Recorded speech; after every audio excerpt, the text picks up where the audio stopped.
Friends, स्वागत है आप सभी का आपके अपने चैनल प्रतियोगिता सार पे। इस चैनल पे आपको पिछले वर्षों में जो सामान्य अध्ययन के प्रश्न पूछे गए हैं उनके बारे में डिस्कस किया जाता है, जिसकी एक सीरीज़ श्रृंखला चल रही है। उसके हमने 4 सेट अपलोड कर दिए हैं, ये 5वां सेट है। इसी तरीके की और भी वीडियोज़ को देखने के लिए आप लोग इस चैनल को सब्सक्राइब कर लीजिए।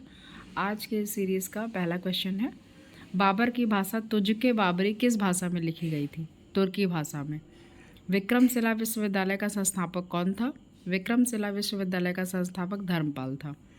भारत के किस राज्य की तटरेखा सबसे लंबी है? भारत के गुजरात राज्य की तटरेखा सबसे लंबी है।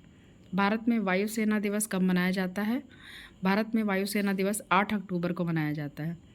वैदिक काल में चिनाब नदी को किस नाम से जाना जाता था? वैदिक काल में चिनाब नदी को अस्किनी के नाम से जाना जाता था। स्वर्ण क्रांति किससे संबंधित है? स्वर्ण क्रांति बागवानी व शहद है, माफ़ कीजिएगा, ये शहद है। भारत में सर्वप्रथम उच्च न्यायालय की स्थापना कब की गई थी? भारत में सर्वप्रथम उच्च न्यायालय की स्थापना वर्ष 1862 में की गई थी। सिकंदर-ए-सानी की उपाधि किस सुल्तान ने धारण की थी? अलाउद्दीन खिलजी ने। सिकंदर-ए-सानी की उपाधि जो है अलाउद्दीन खिलजी ने धारण की थी। भारत में जनसंख्या नियंत्रण कानून कब शुरू किया गया था? भारत में जनसंख्या नियंत्रण कानून सन 1952 में शुरू किया गया था। संसदीय शासन प्रणाली का जन्मदाता किसे माना जाता है? संसदीय शासन प्रणाली का जन्मदाता ब्रिटेन को माना जाता है। बौद्ध धर्म स्पष्ट रूप से 2 संप्रदायों हीनयान व महायान में किस बौद्ध संगति में विभक्त हुआ था? जो बौद्ध धर्म था वो हीनयान व महायान में चतुर्थ बौद्ध संगति में विभक्त हुआ था। जीएसटी के विभिन्न दरों के संदर्भ में अंतिम निर्णय लेने का अधिकार किसके पास होता है? जीएसटी परिषद के पास में होता है कि उसकी दरों में क्या चेंजेस किए जाएंगे। हरितगृह प्रभाव से सर्वाधिक संबंधित गैस कौन सी है? हरितगृह प्रभाव से सर्वाधिक संबंधित गैस कार्बन मोनोऑक्साइड है। मधुबनी कला कहाँ प्रसिद्ध है? मधुबनी कला मिथिला क्षेत्र में प्रसिद्ध है। केंद्रीय कपास अनुसंधान केंद्र कहाँ स्थित है? केंद्रीय कपास अनुसंधान केंद्र नागपुर में स्थित है।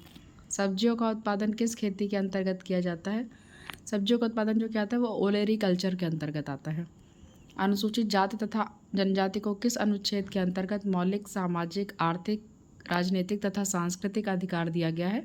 अनुच्छेद 17 के अंतर्गत अनुसूचित जाति तथा जनजाति को सामाजिक आर्थिक राजनीतिक तथा सांस्कृतिक अधिकार दिए गए हैं। टाइफाइड रोग से मानव शरीर का कौन सा अंग प्रभावित होता है? टाइफाइड रोग से मानव शरीर की आंतों पर प्रभाव पड़ता है। कजरी कहाँ का प्रसिद्ध लोकगीत है? कजरी उत्तर प्रदेश का प्रसिद्ध लोकगीत है। उस शासक का नाम बताइए जिसने वास्को डी गामा का कालीकट में स्वागत किया था। जमोरिन ने वास्को डी गामा का कालीकट में स्वागत किया था। Thank you for watching this.